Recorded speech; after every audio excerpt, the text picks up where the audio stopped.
I'm here to plant a seed today, a seed that will inspire you to move forward in life with enthusiastic hearts and a clear sense of wholeness. You are the vanguard of knowledge and consciousness, a new wave in a vast ocean of possibilities. On the other side of that door, there's a world starving for new ideas, new leadership. I guess that's what I'm really trying to say here today. Sometimes it's okay to eat your feelings. Now, fear is going to be a player in your life, but you get to decide how much. You can spend your whole life imagining ghosts, worrying about the pathway to the future, but all there will ever be is what's happening here, and the decisions we make in this moment, which are based in either love or fear. So many of us choose our path out of fear disguised as practicality. What we really want seems impossibly out of reach and ridiculous to expect, so we never dare to ask the universe for it. I'm saying I'm the proof that you can ask the universe for it. My father could have been a great comedian, but he didn't believe that that was possible for him. And so he made a conservative choice. Instead, he got a safe job as an accountant. And when I was 12 years old, he was let go from that safe job. And our family had to do whatever we could to survive. I learned many great lessons from my father, not the least of which was that you can fail at what you don't want. So you might as well take a chance on doing what you love. When I was about 28, after a decade as a professional comedian, I realized one night in LA that the purpose of my life had always been to free people from concern, just like my dad. And when I realized this, I dubbed my new devotion the Church of Freedom from Concern. The Church of FFC.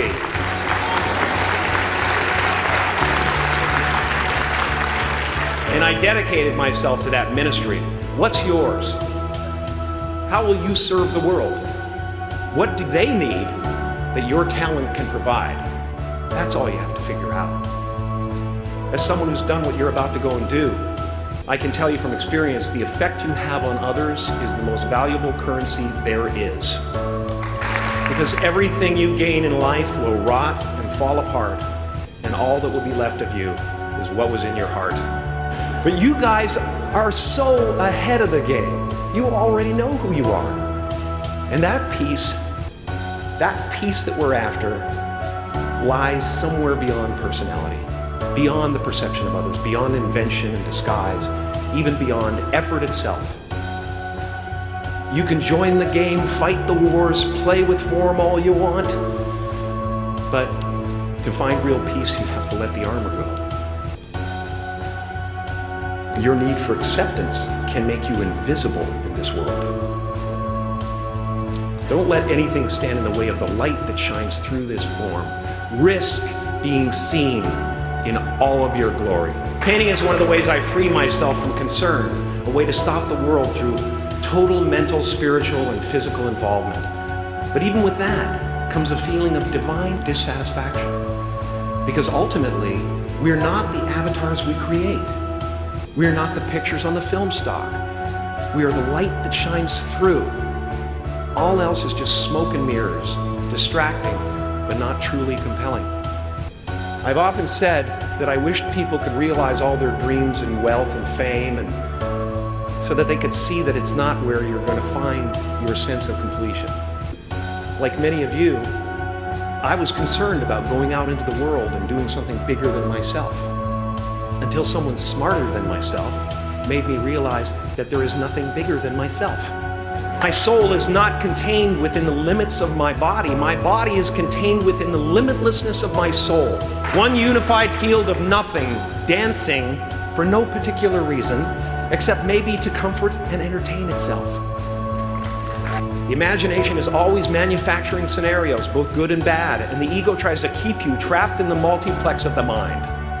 Our eyes are not viewers, they are also projectors that are running a second story over the picture that we see in front of us all the time. Fear is writing that script, and the working title is, I'll Never Be Enough. No matter what you gain, ego will not let you rest. It will tell you that you cannot stop until you've left an indelible mark on the earth until you've achieved immortality.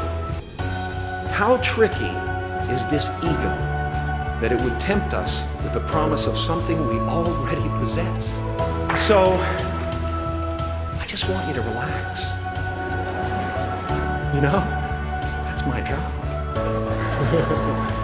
Relax and dream up a good life. As far as I can tell, it's just about letting the universe know what you want and working toward it while letting go of how it comes to pass. Your job is not to figure out how it's going to happen for you, but to open the door in your head. And when the door opens in real life, just walk through it. Don't worry if you miss your cue, because there's always doors opening. They keep opening. And when I say life doesn't happen to you, it happens for you, I really don't know if that's true. I'm just making a conscious choice to perceive challenges as something beneficial so that I can deal with them in the most productive way. You'll come up with your own style. That's part of the fun. Oh, and why not take a chance on faith as well? Take a chance on faith. Not religion, but faith. Not hope, but faith. I don't believe in hope. Hope is a beggar. Hope walks through the fire and faith leaps over it. You are ready and able to do beautiful things in this world. And after you walk through those doors today, you will only ever have two choices: love or fear. Choose love, and don't ever let fear turn you against your playful heart.